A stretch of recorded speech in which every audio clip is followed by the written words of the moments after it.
What up, infidels? Friday episode of the Dangerous Brown podcast.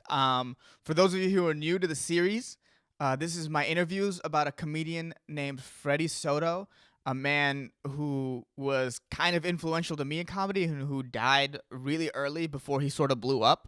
I did a bunch of interviews 5 years ago at the Comedy Store about Freddy Soto, and this is the third interview I have with a comedian named Steve Rannazzisi.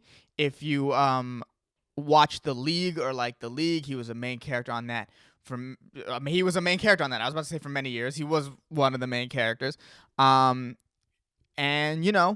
we just talk about a guy that he came up with in the comedy scene. He was a little bit older than him. Freddie was a little bit older than Steve. He was, I would say, the generation above him for sure. And yeah, so this is part 3. You got to look back for the other 2 parts. They are very good. If you haven't listened to them, I suggest at some point listen to the other ones in the Freddy Soto interviews. But yeah, guys, there's no video for these because I recorded them at the Comedy Store many years ago before I knew what to do with them. And like I said, it's 5 years old. So if I'm like a terrible interviewer, cut me some slack. I was, in my early 20s. But guys, please enjoy Steve Rannazzisi. All right. Well, thank you for joining me, Steve. No problem. I appreciate it. This is just trying to figure out just who Freddie was, really. Mm-hmm. That's the whole point. The story I tell everyone is I saw him a long time ago on Comedy Central Presents. This is back when I was in 8th grade. His half hour, yeah. Yeah, his half hour. And I remember thinking he's really funny, and I looked him up, and I found out he died. Mm-hmm. And he's always just kind of stuck with me. So you said you watched him in 8th grade, his half hour. And yes, then and I remembered him. When you remembered him, and then when you started to like want to become a comedian, is that when you were like, all right, I remember I like this guy. Let me look up and see where he's at now. Well, yeah. So I looked him up after I had watched him, and I found out he died. Okay. I found out then, so I figured him out. You were in 8th grade when he died. He was already dead. Yeah, he had just died. Yeah, and they were just showing. Feel old. they're just, and then I would just hear random stories about him left and right. I'd be like, "That's the guy. Mm-hmm. That's the guy that I remember." I just stuck in my head. Whatever he was saying really stuck with me, I guess. And then I didn't have any, really, I didn't have any interest in really digging into him until I was back there and you were telling a story.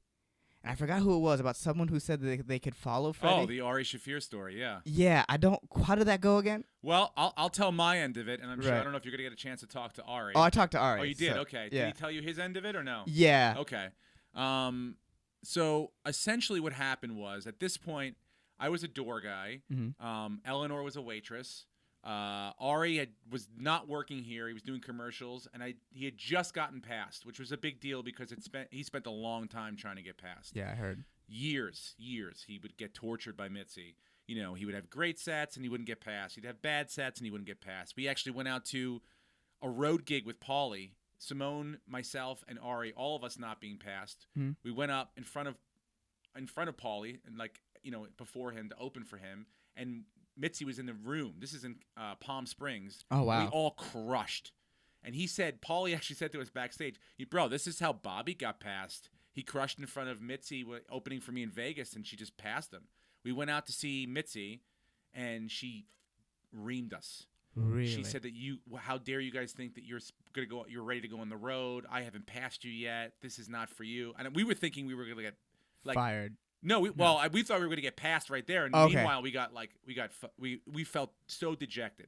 So then when Ari finally got passed, it was a big deal. He was the first of us to get passed, and we were in the kitchen. It was I think at that point they were doing open mic Sundays, Mondays, and maybe even Tuesdays. So it was one of those days, and Tommy, who was working the booth, came back to the kitchen. And Freddie was back there hanging out with Eleanor, and I was working the door, so I was back there talking to them. And Ari was back there as well. And Tommy goes, "Hey, Ari, you're next on the list. Do you want to go?"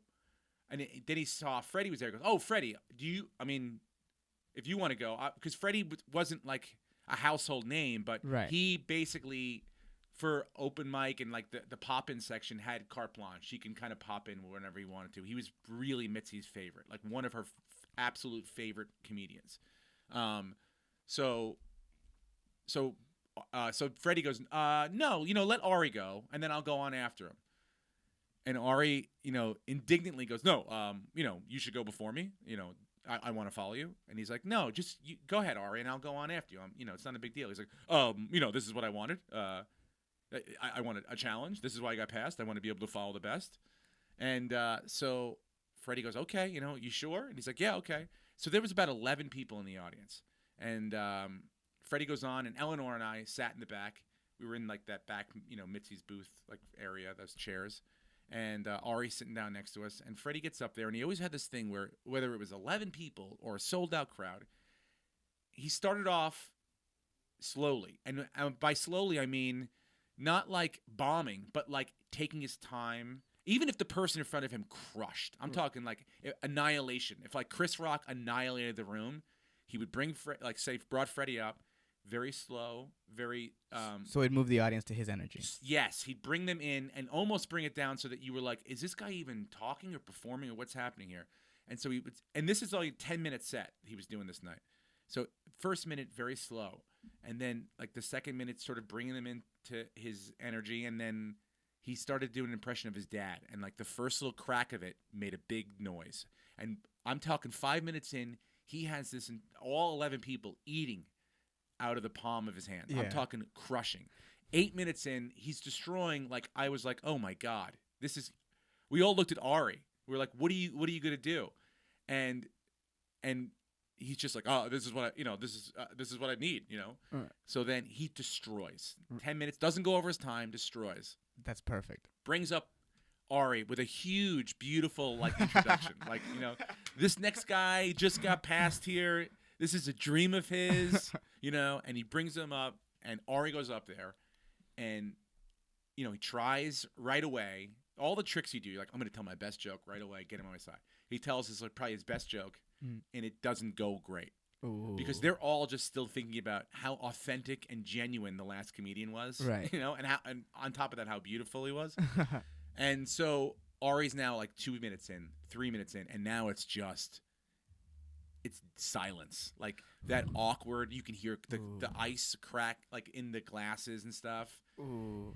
And then finally Ari just, he acknowledges it. He's like, oh, this isn't, I'm bombing. This isn't going well. And Freddie's now in the back with me and Eleanor. And Freddie yells, no, man, this is what you wanted, man. These are your dreams. Go for your dreams, brother. Come on, man. Stay in there. You're doing it. You're getting your dreams accomplished. And now the audience is laughing at Freddie. From the back of the room. From the back of the room.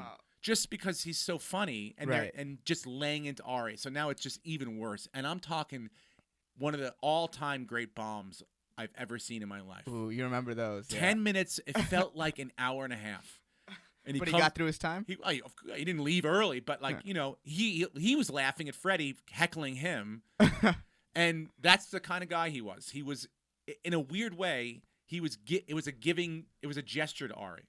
Yeah. This is what you have to overcome. These are the kind of people you're going to have to follow one day. And by the way, no matter who I follow, this is how I take care of my business. This is how I do it. And I just remember just being like, oh, shit. And we all, if we could ever get that good, it would be a miracle. If we could ever get that truthful, that genuine, that honest, it would be, that's what you try to go. That's your goal. Those are really your dream. He was right. That's your dream. Wow. Yeah.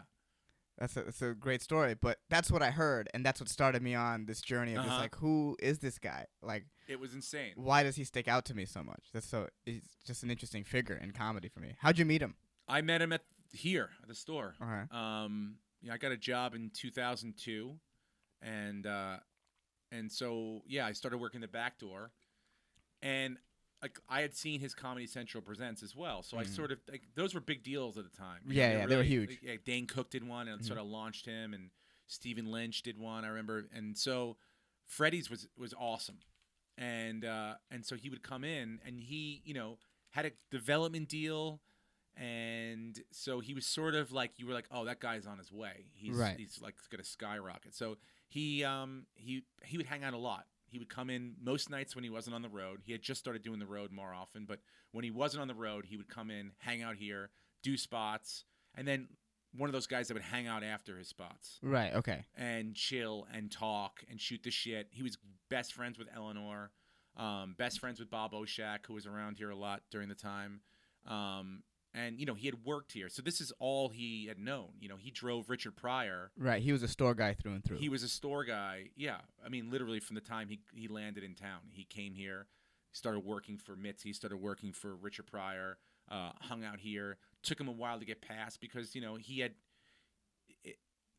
the person I could liken him the most to right now is sort of Sebastian, and Sebastian's someone who would watch him and go, oh, same thing. I wish one day I can be as funny and as honest and as genuine as that guy. And so he was giving. He was a person that would hang out and talk to you and give you advice.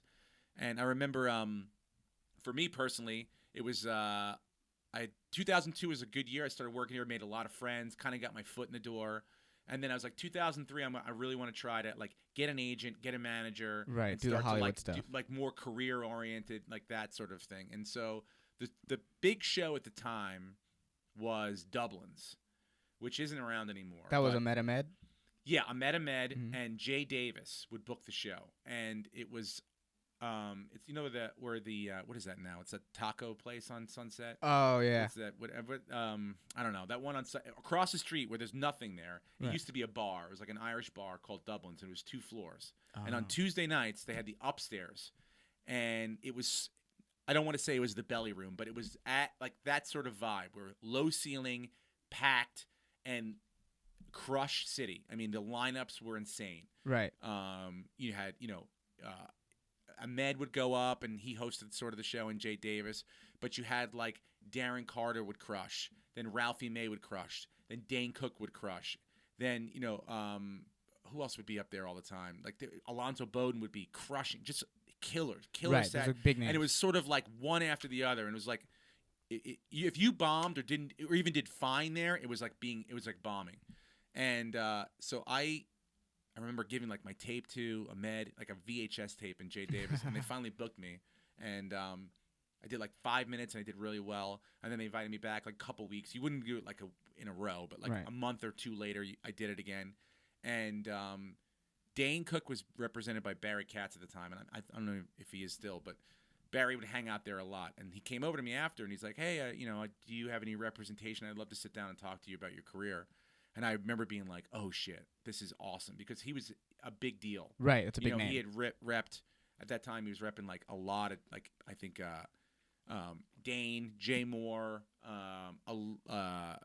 Attell, I think Sarah Silverman. Like, he had a bunch of New York people. Right.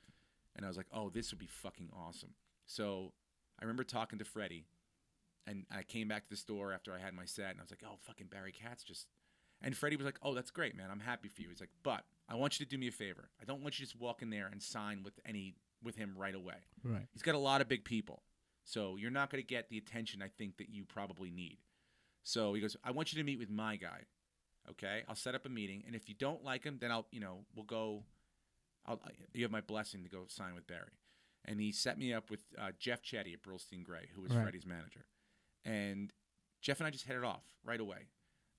Sensibilities were the same, both from New York. And I remember being like, oh, he's doing this because this is the way it's meant to be. And Jeff said to me, he goes, look, if you want to go sign with Barry right now, I'll drive you over there, no big deal. But if you want to start a relationship and kind of build something from the ground up, I'm willing to help you. And I'd like to, be in your corner because I love Freddie and he doesn't bring me anyone. And the fact that he brought you to me is a big deal. And it's 2017 and he's still my manager. Wow. Yeah. Wow. So he set you up well. Set me up very well. That's a big lesson to learn. Yeah. At the time it was like you just jump at the first thing that came at you because you were like, I'm starving and this is, this guy is shows interest, which no one else is doing. And but then when you honestly sit down with someone and sort of hash out what you're looking at and sort of career goals and this and that, it was the way it was meant to go. It was crazy. But yeah, that's the kind of person Freddie was. Very insightful, thoughtful, not just being like, oh, great, man, good for you, good luck, and then just like off to the next conversation. Right, he would give back to the community. Yes, he cared. He cared a lot. He was the guy that would, after, like, we would hang out here and he would open up his trunk and we would crack a case of beer open and just hang out in the parking lot till 4 a.m. Okay. And drink and talk and shoot the shit about comedy, about other things, and just laugh our asses off. All the time. and he didn't have to. Right. He had just at the choice. time just gotten married, and I think like a year of like 2003 or 3 probably had a baby, Cruz, and so he had a lot of responsibilities, but he looked at us and the guys that hung out here as part of his extended family. Not as important as his wife and his kids, Right. but almost. So it meant a lot for him to spend time with us as well. Okay, so you saw Freddy as family in that sense? Yeah. Absolutely. Yeah. Oh, wow, that's crazy. Yeah. I mean, his passing was devastating here. It was like one of the worst. It's one of the worst things that I've ever seen around here. What was just the vibe? What was the vibe like around here? Terrible. It was completely unexpected. I remember coming up. It was a Sunday, and I came to the I was doing open mic or whatever, I was working here, so it was the employee section. Mm-hmm. Tommy's in the booth, and I usually would check in with him, and I was like, "What's up, man?" He's like, "I don't know." I'm like, "What do you mean?" He's like, "Corey just called me, his wife." He's like, "Freddie died last night," and I was like, "What the fuck are you talking about?" And he's like, in his own Tommy way, well, he overdosed or something, didn't wake up, and I just like all the color left my face, and I just remember sitting there, and then as more people found out, it just became a thing where we were just like, well, what do we like? I can't believe, what do we do? Like, what do we do now? And we planned a memorial service for him here in the main room. Mm-hmm. It's probably about 4 or 5 days later, and I remember like Ari and I kind of took the reins from like helping get everything organized here, because it wasn't as a fine-tuned machine as the Comedy Store is now with like managers and security. It was like I think Dean Gelber was the manager, and like we were like, can we do it here? Like, how do we set it up? And Al Madrigal had just moved down from San Francisco, and in a weird way, Al and I, that's how we became friends. Al, about 6 months before Freddie passed, we were in the parking lot, and Al came with Freddie, and he goes, "Hey man, I want you to meet someone. This is a friend of mine from San Francisco. His name's Al Madrigal. He is super funny, and he's just moved down here, and you guys are going to see a lot of each other." And when Freddie passed, it was basically me and Ari and Al Madrigal planning this memorial service. Wow. And I got to say Dave Rath as well. Dave Rath, I think, was managing Al at the time, but Dave was also a humongous fan of Freddie as well. So, and Dave was like, "I know how to like get people to come and how to get the word out. You guys just take care of like the food and setting everything up, finding an MC." And we were like, "How do we find someone to host this thing?" And the first person we thought about was Fraser Smith, because he is the host, but he was out of town. He was in Detroit. And Bob Oshek said, "I'll do it." And so I remember we had the night of the memorial. We were all backstage before we started, and it was packed in there. And we had like a list of people that were going to talk, and the main room was just jammed because everyone wanted to pay their respects. And Oshek turns to me and he goes, "I don't know what I'm going to say. What am I going to do when I get out there?" I mean, we were all in tears, just backstage in the green room, the main room, and I remember Oshek went out there, and he said, "Well, this is the most difficult thing I've ever done in my life. Freddie was like a brother to me, because they came up. They were like the way me and Simone and Ari, like they came up together, the two of them." And he's like, and we all know why we're here, because we loved Freddie. But the main thing to remember is that Minding the Store starts on Sunday nights. Pauly Shore's Minding the Store, and just buckles the room. Yeah. And he's like, from there on out, I was okay. But I'm just like, I would have gone out there and kept it very somber and stuff, but only Oshek had the balls to go out there. And he's like, if that didn't go well, it would have been a real terrible thing. But of course it did, because Oshek's tremendously talented and sold it beautifully. And I remember hearing Mitzi laugh. She was in her booth. Right. like cackling, like cackling, laughing, and we all got up and said something, and I remember Holtzman got up and he, in his old Holtzman way, he's like, why are all the good ones dead, huh? Why the fuck are the good ones dead? And he just crushed in that Holtzman way of like paying tribute in his own, his own Holtzman, anger, anger. crazy way. But yeah, that sort of Freddie's passing kind of got like merged Al and I together in a weird way, and sort of Al was also now with Chetty as well. Mm-hmm. Yeah, it was the worst. I mean, I haven't really.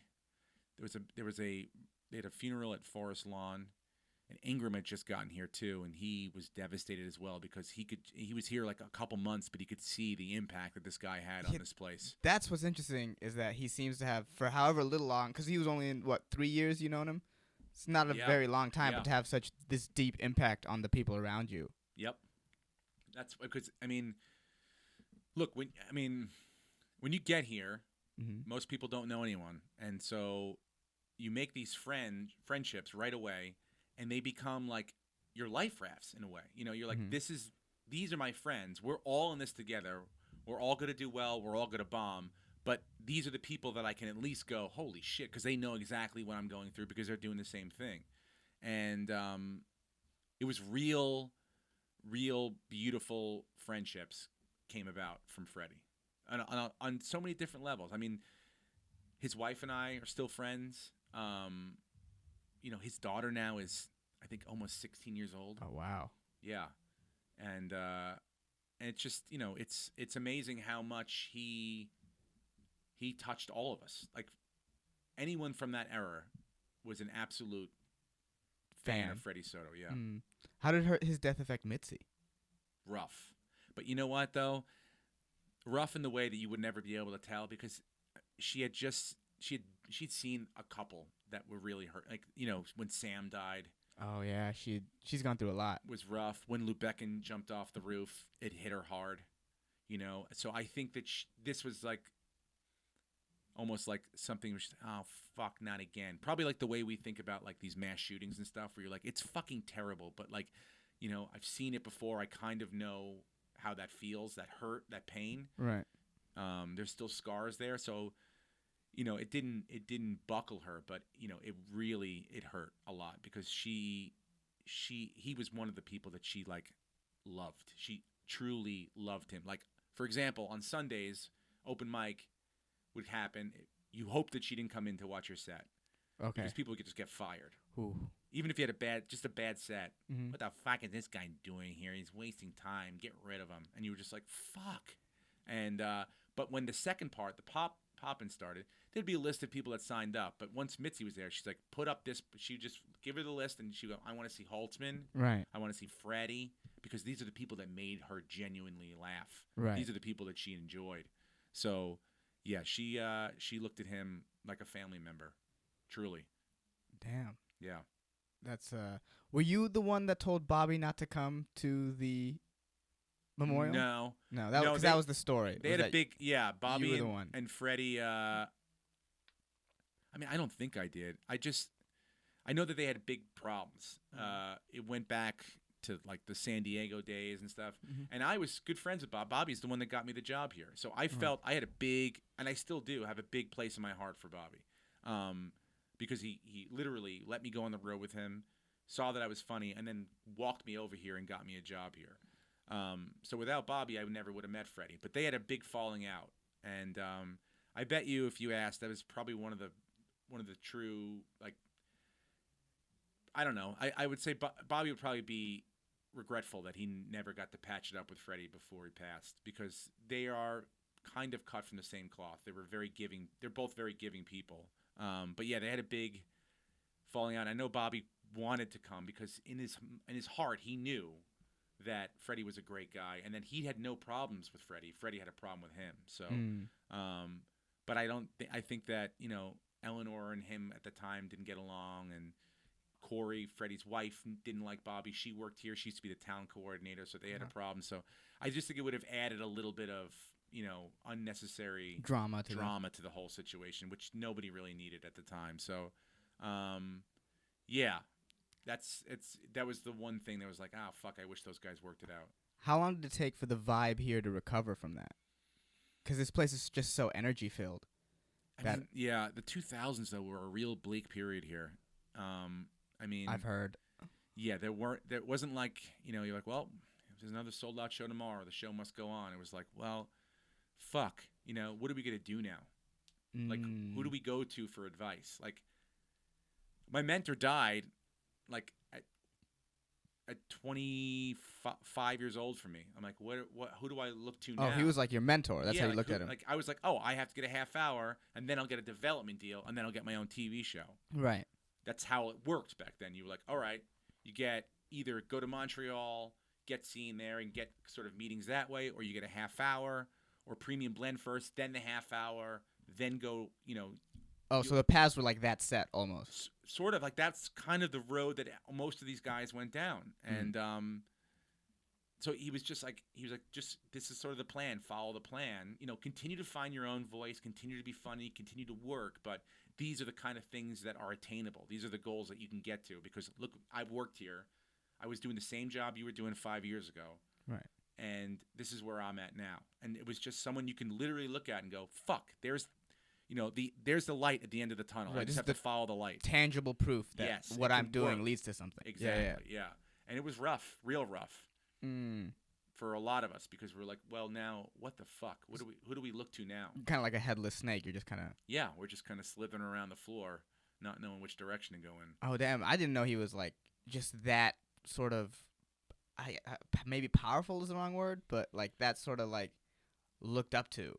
That he would just lead. He could pretty much the leader of a group of comics almost. Yeah, he was. I mean, and not like in a way of like hazing and like right.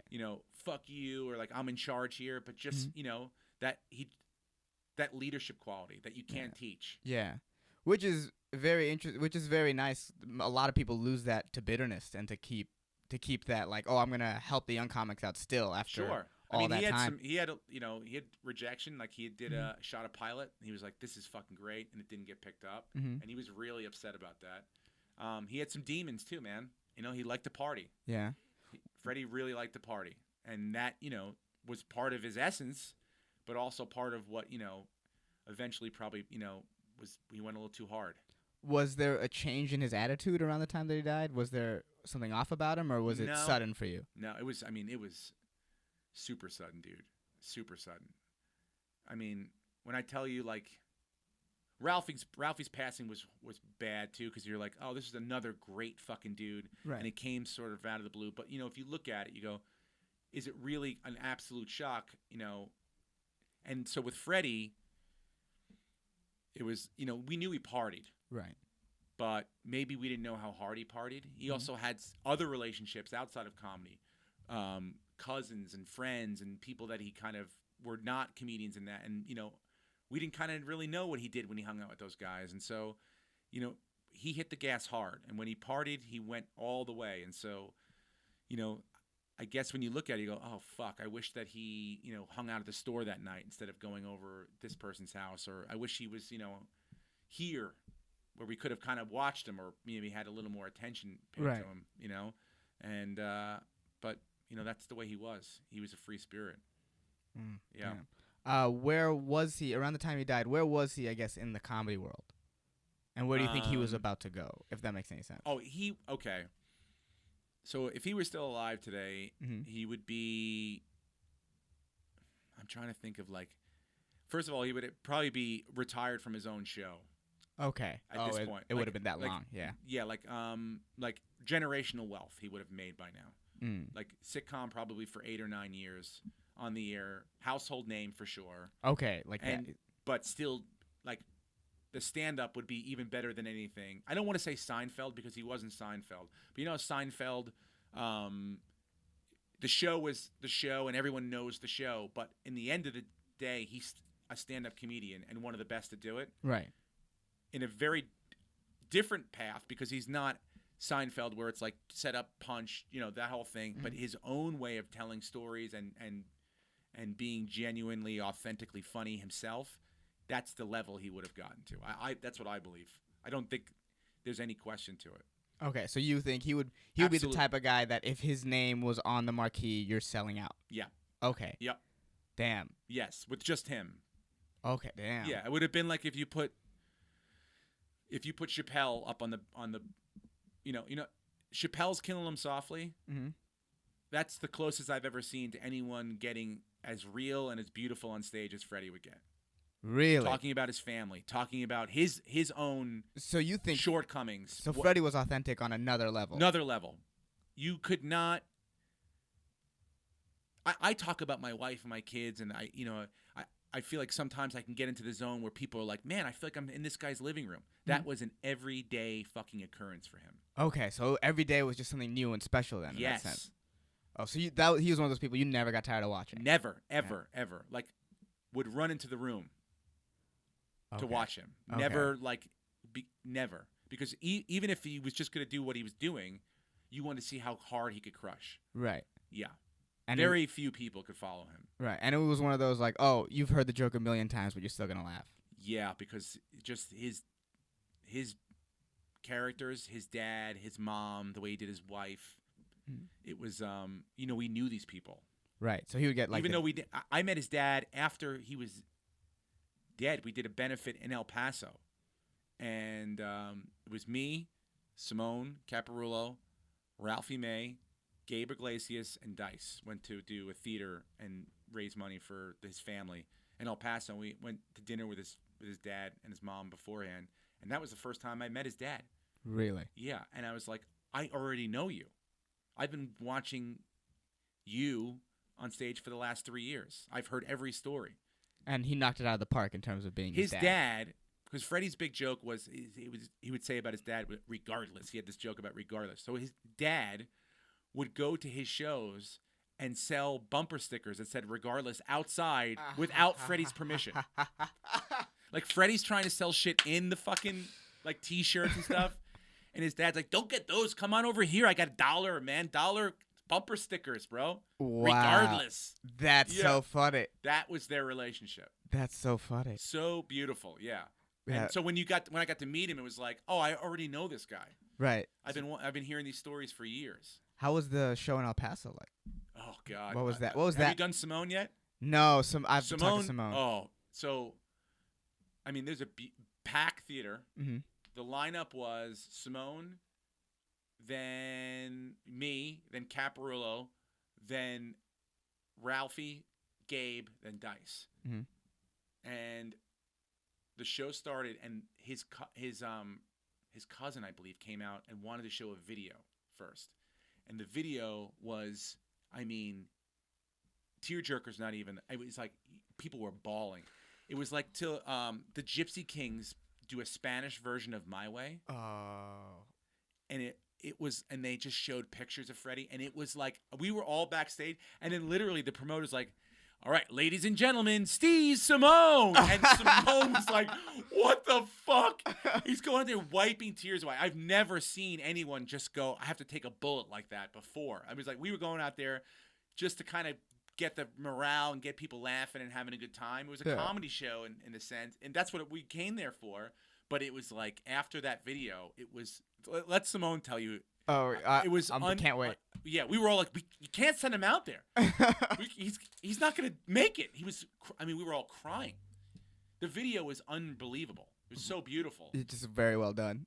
Yeah, it was. If you ever get a chance, listen to that Gypsy Kings version of My Way. Okay, I'll do that. Oh God. Yeah. So that was a rough gig. Rough gig. Did you get to see where he grew up? We went to his house and stuff. Where all the people over there, all the people that his friends and stuff all came out. Went to the local bar after the show with his dad.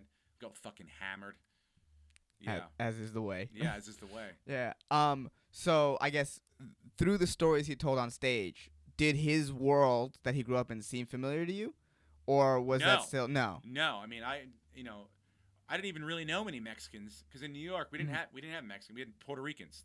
Those were our Mexicans. So when I came out here and met Freddie, I learned the differences between Puerto Ricans and Mexicans just by hearing his stories and stuff. So yeah, it was a culture that I wasn't completely familiar with, but just that's how good of a storyteller and a character builder he was. Yeah. He made you feel like you were in his living room. Yeah, and sort of understanding these things that you couldn't have possibly understood. He was able to translate. Yeah. Culture Sebastian, across. when he talks about his dad and stuff, you can just almost see the old Italian man sitting next to him. Right. That came from years and years and years of watching Freddy. Really? Yeah, and I'm not saying that in a rip-off way. I'm just saying, like, to be able to, that's what we all strive to do. Yeah, to be as authentic and as genuine as he was. Right. But that's the way it was effortless to him. Oh, wow. Okay. I guess this is really the last question. So people my generation of comics, the door guys now, really have no idea who Freddy is. When I talk to people about it, I talked to people a while ago about it. I've heard of him. Oh, he's the guy that Mencia took from. That's the kind of only the two ways we really knew him. If you could sort of explain to the door guys now what Freddy was, what would you tell? What would you say? What would you tell him? I don't know. I mean, I guess it would be like he was the most genuine, caring person in the business that I knew, and with the ability to kill every single time he stepped on stage in the most genuine, effortless, authentic way possible. And I mean, it's tough to compare him to someone. That's the thing. It's like I would take the storytelling and the character building of Sebastian with the confidence, and not arrogance, but the confidence of Chappelle from Killing Him Softly. Okay. That way to be able to hold a crowd. I mean, you remember that Killing Him Softly? Did you ever see that special? Yes. In DC, where he's just out there and literally he has the crowd in his hand like that. And if he wants to do this, if he wants to do that, he wants to speed it up, slow it down. I've never seen anyone do it as well as Freddy did. Ever. Man. Yeah. So, I mean, it would be tough to compare him to someone, but that is what we'd all strive to do. And I think that if you asked anyone, I'm talking anyone that knew him, you probably wouldn't get a dissenting opinion. No, not really. Even because I did talk to Bobby, and even through that whole sort of like drama or whatever they had going on between them, you could tell there's just such respect for him. Yeah. That's very rare in the comedy world to have that amount of respect from your peers like that. Because he didn't just come in that talented and walk in and be like, I'm going to take over this place or I'm the best comedian here. He busted his ass. He worked here. He suffered here. He slept here. He got rejected here. He got his showcase and signed a development deal from a show he did in the main room that Chetty set up for him, where he got like every network to come out and watch him. And there was literally a bidding war in the parking lot. Really? A fucking bidding war, dude. For his shit. They did a showcase for Freddy after his half hour in the main room. Oshak hosted it, brought up Freddy, crushed for 40 minutes. And then Chetty was trying to leave his car, and CBS, UPN at the time, Fox, NBC, we'll give you 150. We'll give you 200. A guaranteed pilot. Like, they were just fucking one-upping each other. They needed it. Just to get a piece of Freddy. Because you watched him, and you saw everything. You couldn't fuck it up. Even as shitty as some of these executives are, it was all laid out in front of you. You saw the family. You saw what the show would be. You saw everything was all there. All the pieces were there. And so for those guys, that's a home fucking run. Right. When they don't have to fill in any blanks, even though they're going to try to, and that's how they eventually fuck up the beautiful things. But they saw it. There was nothing to go, well, I'm not sure what we do with this guy or where do we put him. It was all right there. And so he was the epitome of a store comic. Yeah. Who ended up winning the bidding war? UPN. UPN. Yeah, because they were sort of doing more. I think like Martin was on UPN, so I think they had like an ethnic vibe to them that was sort of like we could do a 4-camera show and put it on after Martin or something like that. So yeah, and I think probably they offered the most money too. Right. Do you know why the pilot didn't work? You'd have to ask Eleanor. I'm not exactly sure. I know that he thought it was good. And those things are just, you never know. It takes like one or two people to go, I don't know. And then that's it. And that's it. Yeah. But it would never be something where like maybe it would be like the way you ever watch Lucky Louie, like how That's his first one, right? that's the one he did on HBO, the 4-camera one. I've seen one episode. Yeah, and it's just like something's a little off. Yeah. Or even like Mulaney's show on Fox. It was like it was good, but like there's a little something off. Mm-hmm. You never had thought like, well, that's the end of it for them. You just knew like, oh, I got to tweak this, move that, do this. I'm good. It would have been a guaranteed home run the next time around for sure, guaranteed. And we just never got to see it. Never got the chance. Yeah. It's not fair, I guess. Not fair. It's comedy, really, though. Yeah. It's the least fair game. It's true, man. It's true. Thank you, Steve. Dude, no problem. I very much appreciate it. I don't get to talk about him often, but this is a pleasure, man. Thank you, man. Oh, man. All right, I gotta get Simone. Who else? You can get Oshak. I asked Eleanor to help me with that, but Oshak is busy. Okay, yeah, he's writing on real time. Yeah, that's the problem. Oshak's mad busy. Okay.